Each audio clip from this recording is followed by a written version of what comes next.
अस्सलामुअलैकुम, welcome to Punjab Technical and Science academy.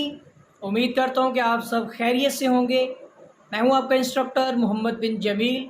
हम diploma with social engineering के मुतालिक डिस्कस कर रहे थे, तो चलिए आज का लेक्चर स्टार्ट करते हैं।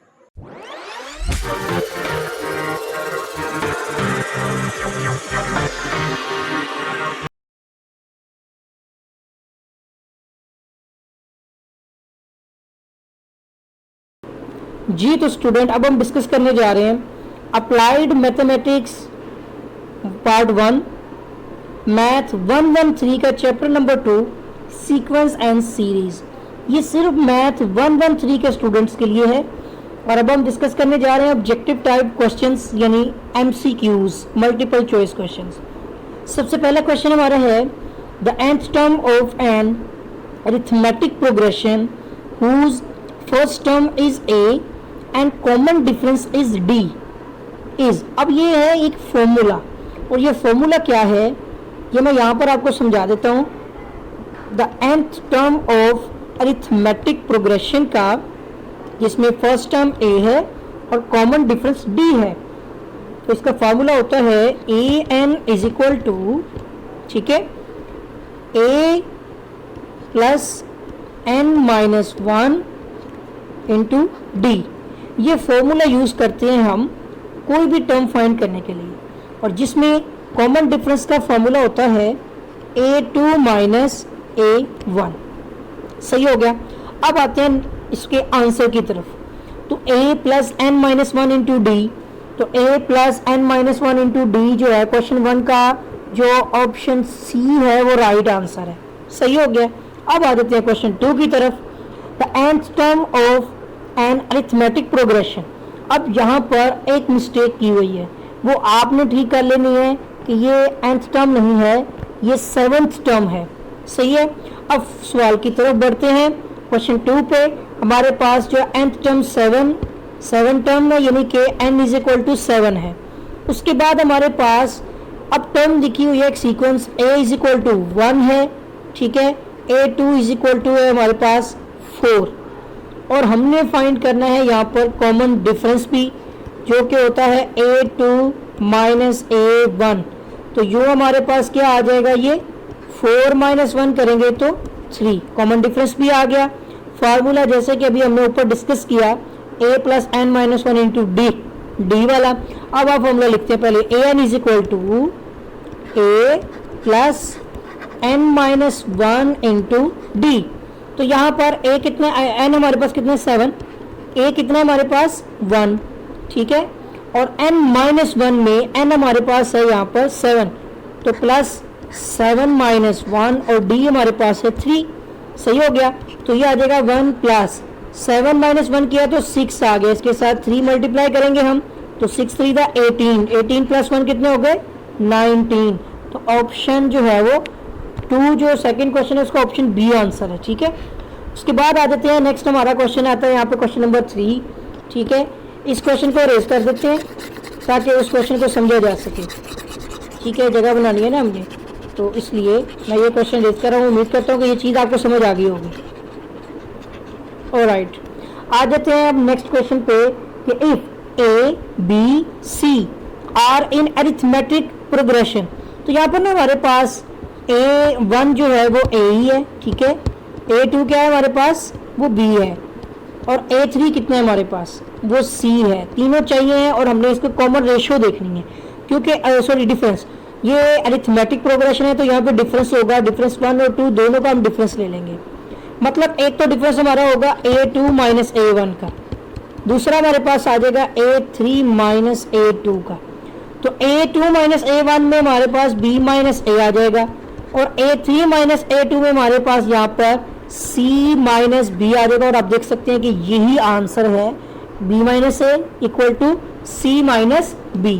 तो इसका तीसरे क्वेश्चन का ऑप्शन A जो है वो राइट आंसर है। सही हो गया। आगे आ जाते हैं next. The 10th term is 7, 17, 27 and so on चलते हुए, मतलब हमने वो 10वां नंबर देखना है। वैसे तो आप 10-10 ऐड करते जाएंगे तो जो 97 आता है, लेकिन हमें इसको फार्मूला के अकॉर्डिंग देखना है। आप डायरेक्ट भी देख सकते हैं, आपको पता 97 ही होगा, ठीक है ना। क्योंकि आप देखें पहला 7 है, फिर 10 ऐड करते जाएं 17, फिर 10 करें, क्योंकि कॉमन डिफरेंस हमें 10 ही मिल रहा है और हमने 10 नंबर पूरे करने हैं। तो अब हम मेरे इसको फॉर्मूले के अकॉर्डिंग देखते हैं। तो यहाँ पर पहले मैं डाटा लिख लेता हूँ कि n इज इक्वल टू क्या है हमारा 10, सही है, a इज इक्वल टू है 7 और a2 हमारे पास कितना है 17, काफ़ी है इतना ही। अब हमें निकालना है कॉमन डिफरेंस जो कि होगा a2 माइनस a1, ठीक है। तो ये हो जाएगा हमारा 17 माइनस 7 कितना आ रहा है, देखिए 10 है। अब आपको फॉर्मूला लगाना है वही टर्म वाला कि an is equal to a plus n minus 1 into D, सही है। अब इसमें हम वैल्यू जब पुट करते हैं तो a तो 10 हो जाएगा, ठीक है ना। उसके बाद हमारे पास यहाँ पर a कितना है, हमारे पास पहले वाला जो है वो 7 है, प्लस n कितना है हमारे पास 10 माइनस 1 आ गया, और कॉमन डिफरेंस कितना है हमारा वो 10 है, ठीक है। तो अब यहाँ पर आप देख सकते हैं कि ये पहला 7 आ गया, ये 10 में से एक निकले 9 को मल्टीप्लाई करना है 10 के साथ, तो ये देखिए 7 प्लस 9 10 था 90 प्लस 7 कितने हो गए 97। तो जैसे मैं आपको बता रहा था कि इसका आंसर है ए। आपको पेपर में वैसे अगर पता चल गया है तो आपको डायरेक्ट कर ले तो कोई मसला नहीं है, ठीक है ना, सोल्व करने की भी ज़रूरत नहीं है, लेकिन आपका जो कॉन्सेप्ट है वो क्लियर होना चाहिए है, ये चीज़ आखिर बनी कैसे है, सही है। तो अब मैं ज़रा इसको रेज कर देता हूँ। रेजर वाकई हमारा बहुत छोटा है, रेजर क्यों साइज़ में छोटा है, चलें बहरहाल कोई मसला नहीं है, हमें उससे गर्ज नहीं है। आपका जो है ये कॉन्सेप्ट क्लियर हो गया होगा उम्मीद करता हूँ। अगर किसी किस्म का मसला है, कोई भी प्रॉब्लम आ रही है तो कमेंट्स करें, मतलब कमेंट करें इस वीडियो के कमेंट में करना है आपने, और रेफरेंस ज़रूर देना है ताकि वही मुतल्लिका क्वेश्चन जो है वो आपको समझाया जा सके, ठीक है। अब आगे हम बढ़ते हैं क्वेश्चन नंबर 5 की तरफ। The sum of n terms of an arithmetic progression. अब यहाँ पर बात हो रही है सम ऑफ n टर्म की, जिसका फॉर्मूला होता है sum of n term is equal to, ठीक है, n divide by 2 into 2a plus n minus 1 into d. ये फॉर्मूला आप यहाँ पे ढूंढें तो ये आपको मिल जाएगा 2a plus n minus 1 into d. ये ऑप्शन बी जो है ना, n divide by 2 into 2a plus n minus 1 into d, ये आंसर है इसका, सही हो गया। याद रखने हैं आपने, ये फार्मूले आगे सवालों में यूज़ होंगे। अभी आते हैं एक सवाल आ गया यहाँ पर, अरिथमेटिक मीन बिटवीन ये दो वैल्यूज़ यहाँ पर दी गई हैं a और b। पहले आपको मालूम होना चाहिए अरिथमेटिक मीन का फॉर्मूला क्या है, ये तो खत्म हो गया ना। ये अरिथमेटिक मीन बराबर होता है a plus B divide by 2, बिल्कुल सिंपल। तो यहाँ पर इसके मुताबिक दो वैल्यूज़ हैं, एक a है दूसरी b है। मिसाल के तौर पर इसको a कंसीडर किया, इसको b कंसीडर कर लिया। सो a is equal to x minus के root 3 and b is equal to x plus k root 3। तो अब फॉर्मूला लगाते हैं अरिथमेटिक मीन का, जो कि होगा a plus B divide by 2, सही है। तो यहाँ पर क्या आ जाएगा, आपके पास आ जाएगा arithmetic mean is equal to x minus के रूट 3, ये a की वैल्यू है, और प्लस कर रहे हैं आप b की value X plus under root 3 square root 3, और डिवाइड बाई 2 आ गया। अब देखेंगे X square root 3 positive negative cancel हो गए, एक्स और एक्स कितने हो गए 2x, डिवाइड बाई 2 करेंगे तो 2 से कैंसिल, आपका आंसर होगा जस्ट x, ठीक है। 6 वाले का आंसर है x a। अब इसको भी रेज कर देते हैं जी, क्या मैं उम्मीद करता हूँ कि आपको समझ आ गई है, आ गई होगी इंशाल्लाह। अगर मसला अभी भी है तो मुझे बता दीजिएगा, ताकि मैं फिर आपको गूगल मीट के लिंक के ज़रिए से जो है ना वो आपकी प्रॉब्लम जो है वो फेस टू फेस मतलब ऑनलाइन जो है वो सॉल्व कर लेंगे गूगल मीटिंग के ज़रिए से, या जूम मीट या जैसे भी है, क्योंकि मैं जूम ज़्यादातर यूज़ नहीं करता। गूगल मीट एक ऑनलाइन प्लेटफॉर्म है जिसपे हम इजीली जो है वो लाइव कोई भी मतलब मैं आपको मतलब यहाँ पर भी मेरे पास वाइट बोर्ड होगा इसी तरह से, तो वो मैं आपके साथ स्क्रीन शेयर करके आपको कोई भी कॉन्सेप्ट इजीली सॉल्व करवा दूंगा। इसमें कैमरे की ज़रूरत नहीं होगी, सिर्फ माइक की ज़रूरत होगी कि आप उसे क्वेश्चन कर सकते हैं। नेक्स्ट क्वेश्चन 7 आ गया यहाँ पर, if sum of n term is equal to n square plus n plus 1, ठीक है ना, प्लस n प्लस 1, ठीक है ना। इसमें आपने मतलब एक तो वैल्यू दे दी गई है, मतलब Sn equal to n square plus n plus 1, just आपने फोर्थ टर्म निकालनी है, यानी कि आपका n ही 4 है, सही है। तो करना क्या है, कुछ भी मुश्किल नहीं है, जहाँ जहाँ पर आपका n है वहाँ पर आपने जस्ट 4 पुट कर देना है। ये 4 का स्क्वायर प्लस n की जगह पे 4 प्लस 1 आ गया, 4 हो जाएगा आपका 16 प्लस 4 प्लस 1, तो ये हो जाएगा आपका 16 प्लस 4 20 प्लस 1 कितना 21। तो इसका स्टूडेंट आपका आंसर आता है ऑप्शन ए 21, सही है, बहुत सिंपल था, कुछ मुश्किल नहीं था इसके अंदर। ओके हो गया। आगे क्वेश्चन की तरफ चलते हैं। Arithmetic mean between -7 and 7 plus में। तो अब इन दोनों वैल्यूज को हमें सोल्व करना है। मैं ये फालतू हिस्सा जो है रेज कर देता हूँ, ठीक है ना, क्योंकि ये तो सिर्फ आपको समझाने की वजह से है ना, बाकी तो आपको अंडरस्टैंड हो गया होगा। अब यहाँ पर अरिथमेटिक मीन निकालना है आपने। जैसे आपको फार्मूला पता है, अरिथमेटिक मीन का फार्मूला ये होता है a + b / 2, ठीक है। तो यहाँ पर a कितना है -7 और b +7, तो आप यहाँ पे वैल्यू पुट कर दें। a है आपका -7, b है आपका +7 / 2 किया तो 0/2, मतलब जो भी आपका 0 आंसर आ रहा है आपका, ठीक है ना।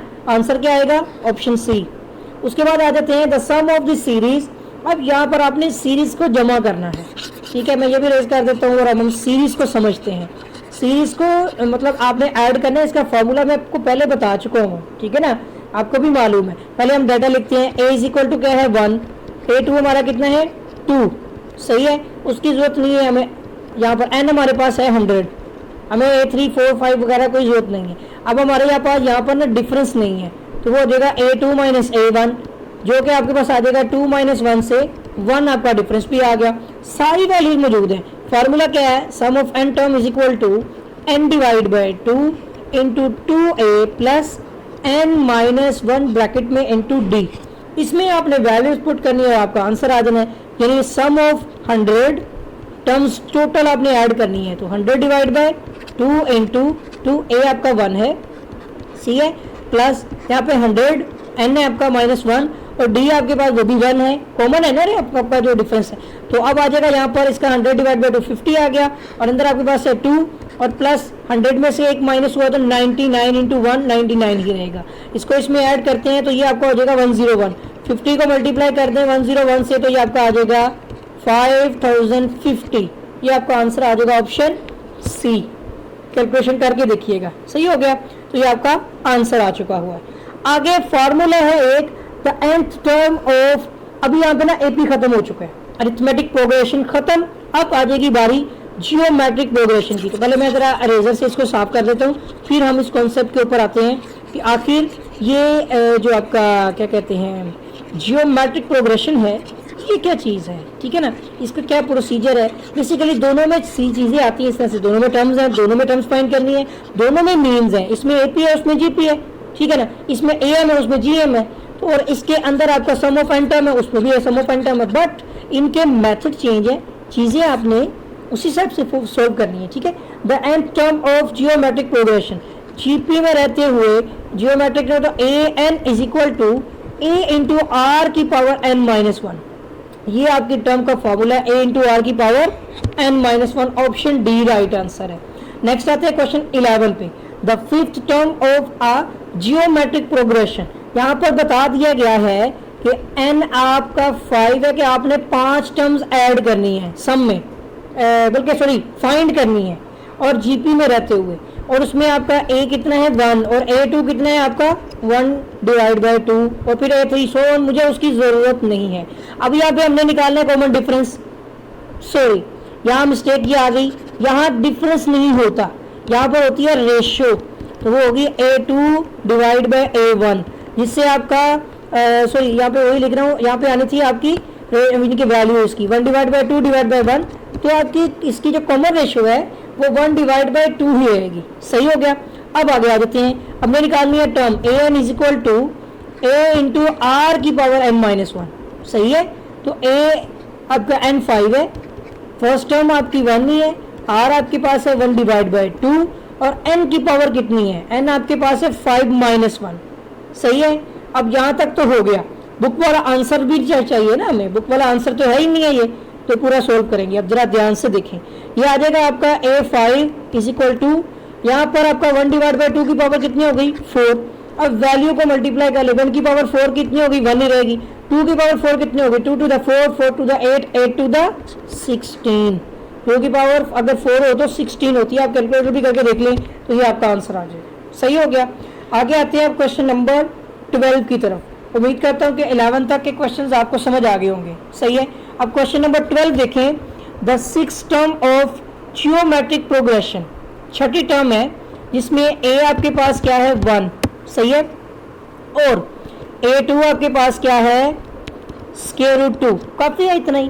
और उसके बाद आपको पता है यहाँ पर हमारी होती है कॉमन रेशियो, जो कि होती है A2 डिवाइड बाई A1, वो भी आपको पता है स्क्वायर रूट 2 डिवाइड बाई 1 से स्क्वायर रूट 2 ही रहेगी। बात आ जाती है अब n कितना है, n हमारा है 6, सारी वैल्यूज मौजूद हैं, बस आपको टर्म का फॉर्मूला लगाना है an equal to a into are की पावर n माइनस 1, सही है। तो आप यहाँ पर देखें a6 is equal to first term 1 ही है, स्क्वायर रूट 2 आपके पास r की वैल्यू है और पावर हो जाएगी n माइनस 1 यानी 6 माइनस 1, तो कितनी आ रही है a6 आपके पास आ जाएगा यहाँ पर स्क्वायर रूट 2 की पावर हो जाएगी 5। बुक में तो ऐसा आंसर ही नहीं है, कैसे बनेगा अब वो देखें। पावर ब्रेक कर लें, आपके पास a6 है ना, पावर ब्रेक करें कि स्क्वायर रूट 2 की पावर 2 कर दें, फिर स्क्वायर रूट 2 को पावर 2 कर दें, फिर स्क्वायर रूट 2 की पावर 1 कर दें, तो आप देखेंगे 2 और 1 कितने हो गए 5, क्योंकि पावर्स ऐड हो जाती है, बेस सेम हो तो पावर्स ऐड होती है। 2 2 4 4 प्लस 1 5, 2 और 2 ऐड करने हैं, मल्टीप्लाई नहीं, 2 प्लस 1 5 हो गए। अब यहाँ पे स्क्वायर रूट से कैंसिल, स्क्वायर रूट से कैंसिल, तो ये अब बाकी बचेगा 2 इंटू 2 और स्क्वायर रूट 2, तो 2 2 दा 4 स्क्वायर रूट 2 आपका आंसर है इसका। 4 स्क्वायर रूट 2 12 वाले का जो है ना ऑप्शन ए आंसर है। सही हो गया, क्लियर हो गया आपको। आगे आते हैं हम क्वेश्चन नंबर 13 पे।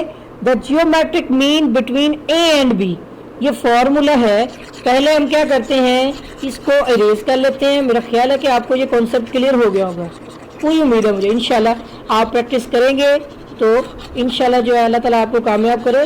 और दूसरा ये है कि प्रैक्टिस ज़रूर करें, ताकि क्योंकि बगैर जो है मेहनत के फल नहीं मिलता, ठीक है। तो आपने जो है इसकी प्रैक्टिस अच्छी तरह से कर लेनी है। नेक्स्ट आता है हमारे पास जियोमेट्रिक मीन का फॉर्मूला। तो जो जीएम होता है ना, जियोमेट्रिक मीन, इसका फॉर्मूला होता है ए मल्टीप्लाई बाय बी का स्क्वायर रूट और साथ पॉजिटिव नेगेटिव का साइन भी लगता है, ठीक है ना।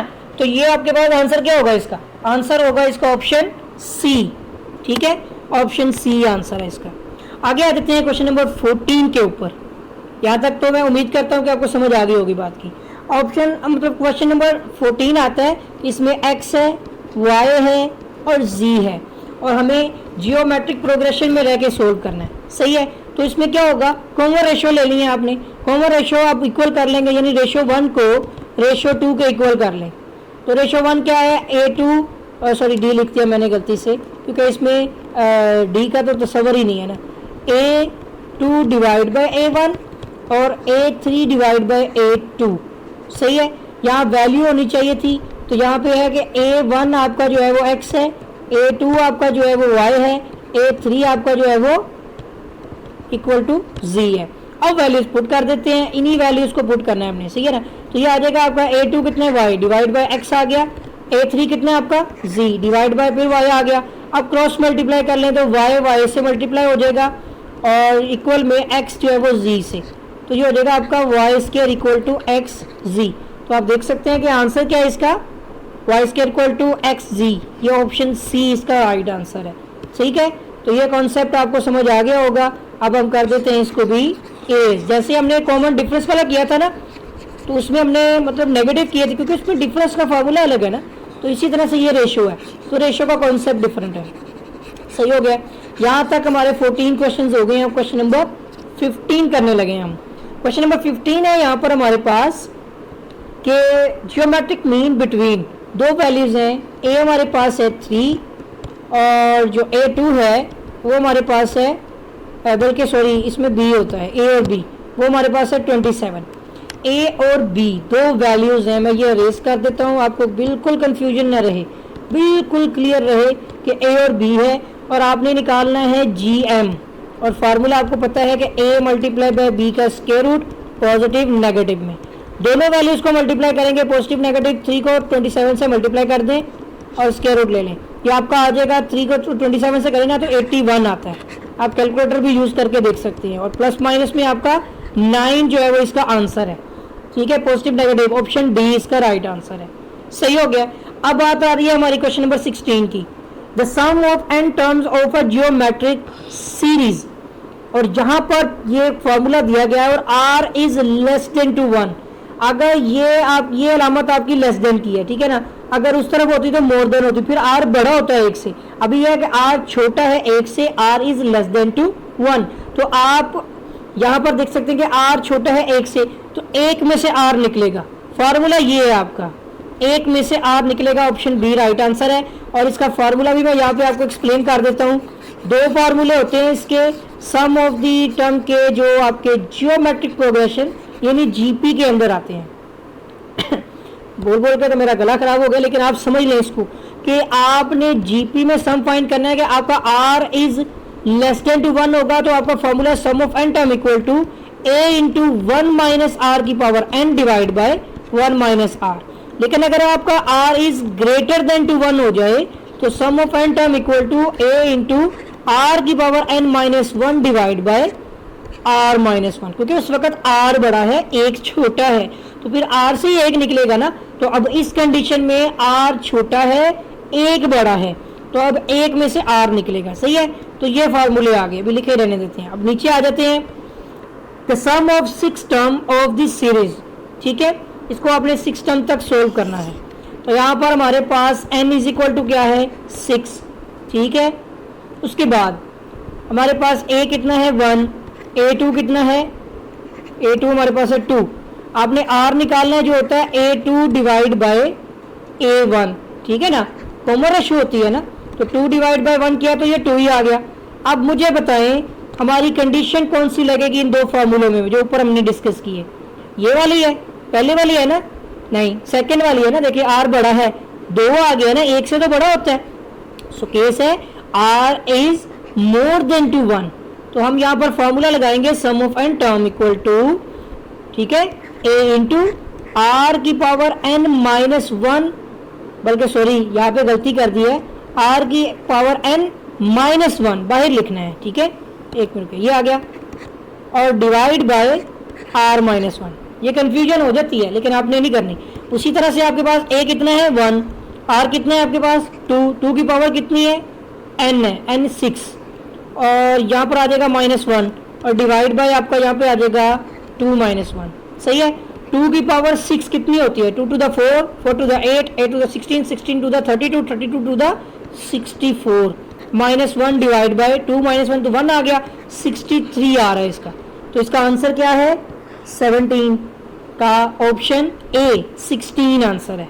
सही है, ये अब यहाँ पे रेस करना पड़ेगा क्योंकि हमें नेक्स्ट क्वेश्चन भी करना है, और मैं उम्मीद करता हूँ ये चीज़ आपको अंडरस्टैंड हो गई होगी कि ये किस तरह का क्वेश्चन था। ठीक है ना, शॉर्ट क्वेश्चंस में भी हैं ये क्वेश्चंस, तो अगर आप वहाँ से भी देखेंगे तो आपको काफ़ी चीज़ें समझ आ जाएंगी। यहाँ पर डायरेक्ट कोशिश करें कि डायरेक्ट ना करें, ठीक है, इसी तरह से करें ताकि प्रॉब्लम ना रहे, क्योंकि डायरेक्ट भी की जा सकती हैं कॉमन रेशियो की बेस पर, 1 और 2 फिर 4 फिर, ठीक है ना, ऐसा करके फिर आपको वैल्यू बनानी पड़ जाएगी, लेकिन ये फार्मूले से बहुत ज़बरदस्त तरीके से होगी। आगे आ जाती है the sum of the 5 terms. अब बिल्कुल वैसे ही आपका n5 हो गया, आपने S5 फाइंड करना है basically of the series. a आपके पास कितना है, a1 आपके पास है 1, a2 आपके पास कितना है -2। ठीक है, तो अब इसके बाद हम नेक्स्ट देखेंगे आगे हमें क्या करना है इसके साथ। ठीक है, अगर हम 1 - 2 करते हैं तो -1 आता है, और 2 - 2 इसका कॉमन रेशियो भी नहीं बन रही, लेकिन फिलहाल हम इसको यहाँ से सोल्व करके देखते हैं। हमारे पास यहाँ पर जो है ना ये a2 की वैल्यू है, r हमारे पास हो जाएगा -2 डिवाइड बाय 1, तो -2 आ रहा है। ठीक है, अब उसके बाद हमने फॉर्मूला लगाना है sum of n equal to, r हमारा -2 आ रहा है जो कि छोटा है 1 से। ठीक है ना, तो यहाँ पर आ जाएगा 1 माइनस r की power n into a divide by 1 minus r। अब वैल्यू पुट कर लेते हैं क्योंकि -2 छोटा होता है। ठीक है, तो ये आ जाएगा a कितना हमारा 1, और 1 माइनस ये r आ गया -2 की पावर कितनी हो गई 5। ठीक है, और उसके बाद डिवाइड में हमारे पास नीचे वैल्यू आ जाएगी 1 माइनस इंटू -2। सही है, अब हम देखते हैं आगे क्या वैल्यू बनती है इसकी, आंसर भी आता है कि नहीं, इक्वल टू 1, और यहाँ पर हमारे पास माइनस में है ना, तो माइनस माइनस प्लस ही हो जाएगा, क्योंकि 2 की पावर -5 में माइनस ही रहनी है तो प्लस हो गई। 2 की पावर 5 होती है 32, और divide by minus minus plus हो गया, तो 1 + 2 आपका हो गया 3, ऊपर आपका हो जाएगा 33, नीचे आ जाएगा आपका 3, इससे कटिंग हुई तो 10 आ जाएगा, बल्कि सॉरी 10 होगा 11 होगा ना, 3 × 1 3, 3 × 1 3। ठीक है ना, यहाँ पे करके देखिए 3 × 3, 3 × 3 11, ये नहीं 11 इसका आंसर है। बिल्कुल ठीक सोल्व हुआ है हमारा क्वेश्चन, चेक कर लें, समझ लें अच्छी तरह से। और यहाँ पर एक फॉर्मूला आ गया क्वेश्चन 19 में, the sum of infinite terms of a geometric progression और जो भी value R is less than to 1 लिखा हुआ है, इन्फिनाइट है ना, ठीक है। तो इन्फिनाइट के अंदर आपका फॉर्मूला, इसमें आर छोटा हो बड़ा हो कोई मसला नहीं है, a divide by 1 minus r formula होता है। इसका फार्मूला क्या है वो मैं यहाँ पे फिर एरेज करके आपको लिखवाई देता हूँ। सम ऑफ इन्फिनिटी का फार्मूला, और आगे इसी से रिलेटेड एक न्यूमेरिकल होगा हमारा क्वेश्चन, और फिर ये हमारा चैप्टर हो जाएगा क्लोज। तो मैं उम्मीद करता हूँ कि स्टूडेंट्स जो है आप प्रैक्टिस करेंगे, ठीक है। कोई भी मसला होगा तो आप पूछ लीजिएगा, ठीक है। ये रेज नहीं होता क्योंकि ये पिक्चर है, ठीक है। तो अब आपने प्रैक्टिस ज़रूर करनी है, और अगर वीडियो आपको अच्छी लग रही है, लेक्चर पसंद आ रहा है, तो वीडियो को, लेक्चर को लाइक कर ले और शेयर भी कर ले, कंजूसी ना करें। और यहाँ पर बात आ जाती है इन्फिनाइट टर्म की, सम ऑफ इन्फिनाइट टर्म्स, और ये होती है सम ऑफ इन्फिनिटी, हमेशा आपकी मतलब के जियोमेट्रिक प्रोग्रेशन में ही रहेगी, और ये बराबर होती है a divide by 1 minus R. यही फार्मूला था a divide by 1 minus R का, ये तो खत्म हो गया। अब इसी फार्मूला के मुताबिक ये सवाल है हमारा question 20, sum of infinite geometric series में a हमारे पास क्या है 1, a2 कितने हमारे पास 1 डिवाइड बाय 3। तो अब आपके पास मतलब दो वैल्यूज हैं यहाँ पर, और आपको r की ज़रूरत है, तो वो हो जाएगा a2 डिवाइड बाय a1, मतलब 1 डिवाइड बाय 3 डिवाइड बाय 1 करेंगे तो 1 डिवाइड बाय 3 ही रहेगा, सही है। अब आपने ये वैल्यू पुट करनी है सम ऑफ इन्फिनिटी के अंदर, तो ये आ जाएगी आपकी a कितना 1 divide by 1 minus into 1 divide bye 3, सही है ना, r की वैल्यू। अब यहाँ पर हम इसको सोल्व करेंगे, तो वो बोल आपको पता है कि कैलकुलेशन ही है, ऊपर तो 1 ही है, नीचे आ जाएगा आपका एलसीएम 3, ऊपर आ जाएगा 3 माइनस 1, ये 3 नीचे क्या हो रहा है डिवाइड, ऊपर जाके मल्टीप्लाई हो जाएगा, 3 माइनस किया तो 2 आ जाएगा, 3 डिवाइड बाय 2 आपका इसका ऑप्शन देख लें सी आंसर आ गया, ठीक है। तो उम्मीद करता हूँ कि स्टूडेंट आपको जो है ये मतलब समझ आ गया होगी सारे के सारे एमसीक्यूज, और अगर अभी तक आपने मेरा चैनल सब्सक्राइब नहीं किया तो वो ज़रूर कर लें, और वीडियो को लाइक शेयर ज़रूर करें, और इसके साथ ही अगर कोई भी प्रॉब्लम है, कोई क्वेश्चन है, तो वो क्वेश्चन आप जो है वो मुझे कमेंट कर दें, ताकि मैं आपको उसके सोल्यूशन से आगाह कर दूं। उसकी मतलब किसी भी किस्म की प्रॉब्लम हो तो वो मैं आपको सोल्व आउट करवा दूं। अभी पे मेरे पास जो लैपटॉप है फ़िलहाल अभी भी अच्छी कंडीशन में वर्क नहीं कर रहा, लेकिन फ़िलहाल जितनी भी वर्किंग कर रहा है, आप जितना फ़ायदा हासिल करना चाहते हैं उतना फ़ायदा हासिल कर लें। ठीक हो गया जी स्टूडेंट्स। तो उम्मीद करता हूँ कि आपको वीडियो अच्छी लगी होगी, और अगर अभी तक आपने मेरा चैनल सब्सक्राइब नहीं किया है तो चैनल को सब्सक्राइब कर लें और बेल आइकन पर क्लिक कर लें, ताकि आपको नई वीडियोस, नई अपडेट्स जो हैं वो बर वक्त और बआसानी मिलती रहें। आपके साथ फिर मुलाकात होगी एक नई वीडियो में एक नए लेक्चर के साथ, तब तक के लिए अल्लाह हाफिज़।